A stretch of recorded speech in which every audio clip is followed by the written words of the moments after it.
Israel Hamas जंग कब खत्म होगी? पूरी दुनिया के सामने ये बड़ा सवाल है।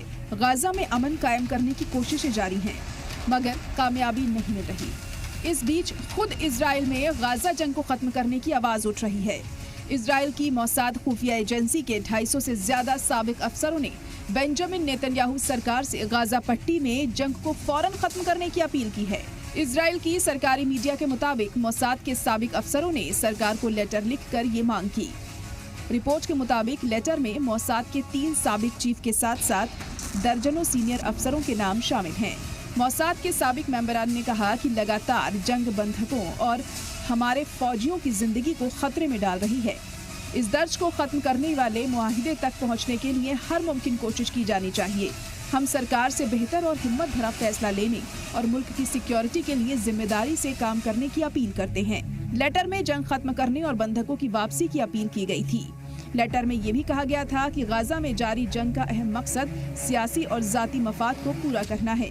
इसका कोई सिक्योरिटी से लेना देना नहीं है। इससे फौजियों और बंधकों की जिंदगी खतरे में पड़ रही है।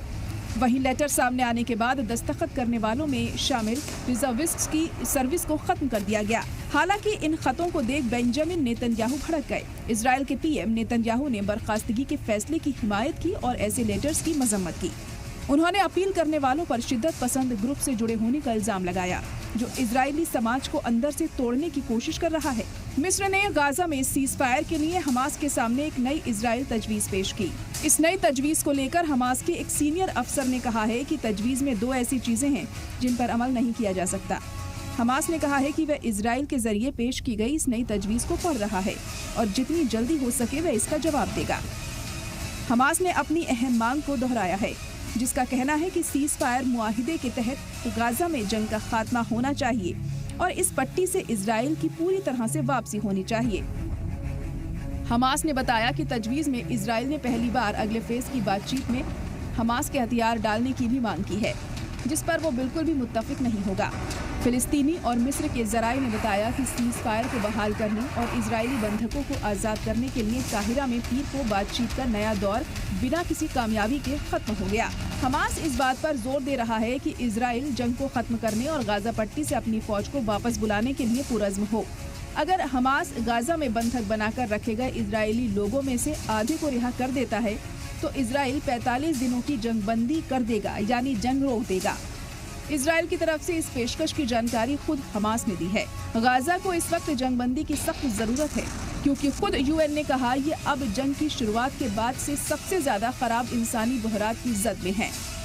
यूएन ने वार्निंग दी थी कि गाजा का इंसानी बहरान कंट्रोल से बाहर हो रहा है और कई हफ्तों से इलाके में कोई मदद नहीं पहुंच रही और हालात तेजी से बिगड़ रहे हैं। 7 अक्टूबर 2023 को हमास के हमलों के बाद से गाजा में लड़ रहे इजराइल ने 2 महीने पुरानी जंगबंदी के टूटने के बाद मार्च 2025 में फिलिस्तीनी इलाकों में हमला फिर से शुरू किया है।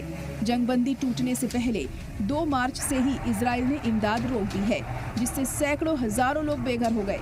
यूएन का कहना है कि गाजा में मेडिकल सप्लाई, फ्यूल, पानी और दूसरे जरूरी सामानों की सप्लाई कम है। इजराइल ने अपने जारहाना हमलों में गाजा पट्टी को 2 हिस्सों में बांट दिया है।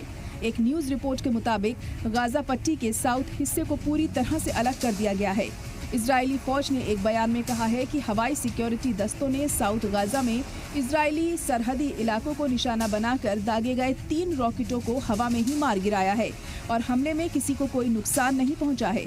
जबकि इससे पहले इजरायली डिफेंस फोर्स ने कहा था कि उसके दस्तों ने गाजा में मेरॉक कॉरिडोर पर पूरी तैनाती कर ली है और साउथ गाजा को बाकी गाजा पट्टी से काट दिया गया है।